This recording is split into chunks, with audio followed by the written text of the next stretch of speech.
Kwa taarifa zaidi ungana nasi Handeni Digital TV. Pia usisahau kusubscribe, kulike. Taarifa zinasambaa siku hizi kama vile ambavyo umeme unavyosambaa kwenye mzunguko wake. Kwa ni lazima, ndio maana siku ya leo tukaita makundi mahususi ambao wao ni watu wepesi mno wa kutoa elimu kwenye jamii. Tumeita viongozi wa serikali za mitaa yote mitano ndani ya kata ya Chanika. Tumeita wazee maarufu ambao mko hapa kwa heshima ya taifa, hususan hapa tulipo kata ya Chanika wilaya ya Handeni.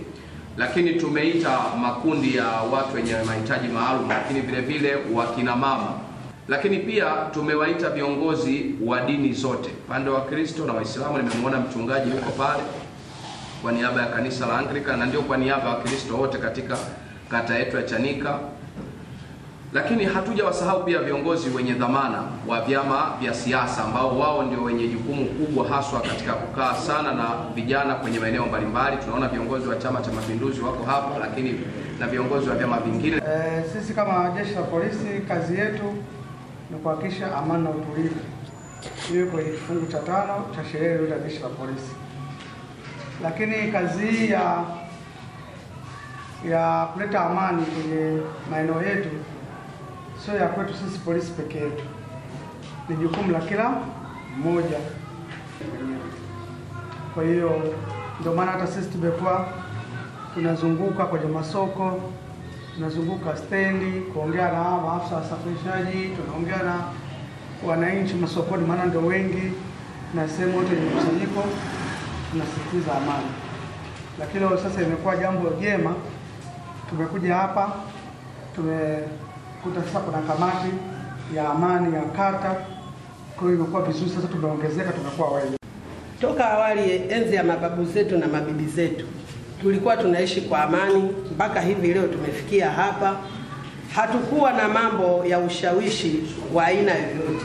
Tuangalie aliyopewa majukumu ya kuilinda nchi yetu, tumheshimu kwa sababu yeye ndio mwenye mamlaka ya kuendesha nchi kama inavyotakiwa. Sisi kama Watanzania tuilinde amani yetu, tuwalinde, tuwaambie watoto wetu. Vijana wa sasa hivi wanapenda mambo ya ushawishi, kwa hiyo wasishawishike. Lakini kwa kusema ukweli, maadili yameporomoka. Vijana wa sasa hawashawiki kabisa. Mimi ni mmoja hapa Chang'ombe, yani nilikuwa kiongozi, hata sasa ni kiongozi. Lakini wakati mwingine unaweza kuzungumza na mtoto hivi, mzazi wake yuko pale, lakini hawezi kukuunga mkono. Lakini mpaka ije litokee ndio anakuja kusema mzee mali njoo huku. Lakini ukisema kama mtoto huyu ukoje, hawa wazazi pia, mimi hapa ni babu yao. Maadili yameporomoka. Yaani pasipokuwa na amani hakuna linalofanyika.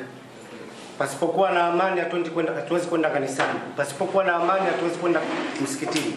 Lakini pasipokuwa na amani tutafunga hata biashara zetu, kazi zetu, maofisi yetu bila hata kuambiwa funga. Utafunga tu mwenyewe. Tumeona Oktoba 29. Kuna watu waliambiwa kuna watu hawajaamrishwa kufunga lakini walifunga, na mwisho wa siku walipoambiwa fungueni wenyewe wakasema hatufungui. Yote hii ni nini? Ni amani ilikosekana, lakini tuliona